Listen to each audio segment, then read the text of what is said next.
This old 5.3 has been spending years of its life rotting away in a junkyard, and today we find out if we can make it run.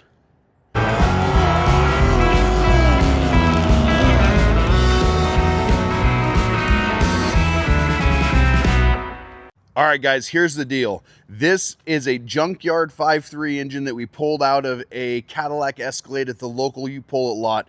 I don't know if it runs. I don't know a single thing about it other than the Carfax on the VIN said it should have had around 150,000 miles, and it feels like it has compression. That's all I know.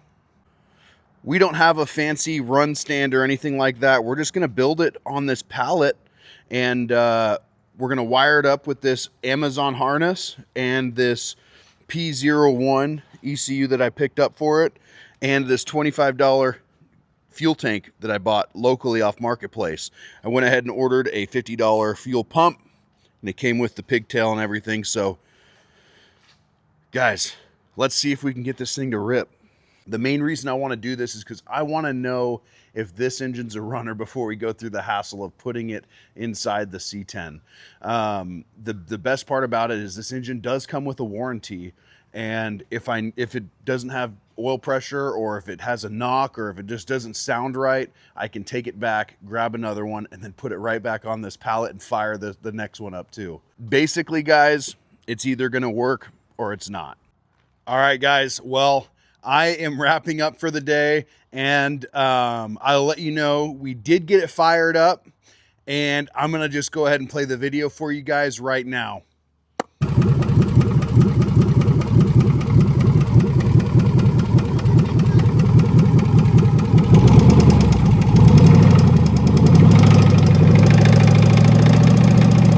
As you can see, it didn't go as planned.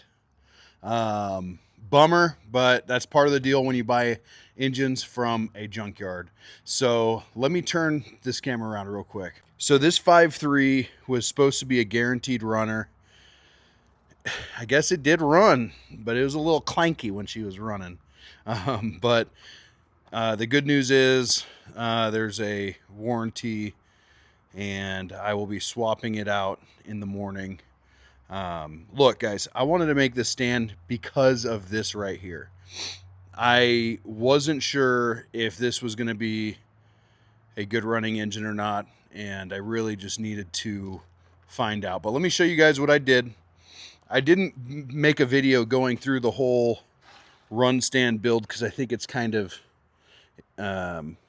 pointless unless somebody specifically wants a detailed video. I don't mind going through it. These are all the dash wiring for the Amazon harness. Look, so this engine harness is an Amazon harness.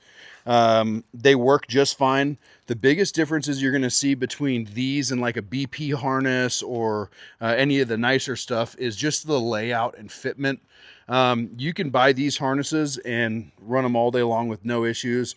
The fitment's kind of not ideal though, so you're going to want to take the time to go through and maybe relume everything and lay things back out. But basically what I did is I just assembled the whole engine, made sure the spark plugs were all in there and good, filled up the oil.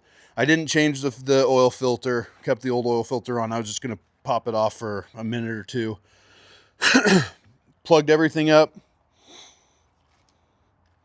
I did plug the transmission stuff up, but I didn't really need to. And then for the fuel pump, hey, look, guys, don't judge me too hard. This is just for a run stand. I did do some self-tappers and some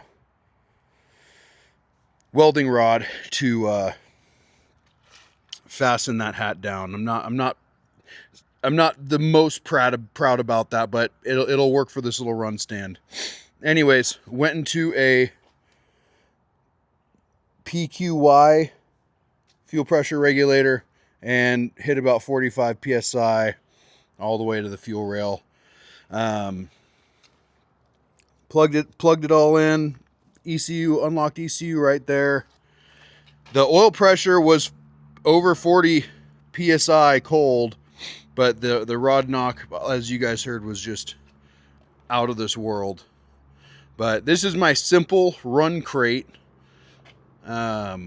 Let me know if you guys want to see any upgrades to it. Luckily, I've got a skid steer. I'm going to come back first thing in the morning. I got to load it on my trailer. The pull-it yard is 4 blocks from me, so I'm going to swap it out. Maybe we'll get another one on the stand tomorrow and fire it off really quick. Super unfortunate, but that's really what happens whenever you're dealing with junkyard LS stuff. Sometimes it's not going to go as planned. Anyways, guys, hey, thank you so much for watching. If you haven't subscribed yet, please hit subscribe. It means the world to me to have your guys' support. Leave a comment. Let me know what you guys think. And most importantly, take care. We'll see you there.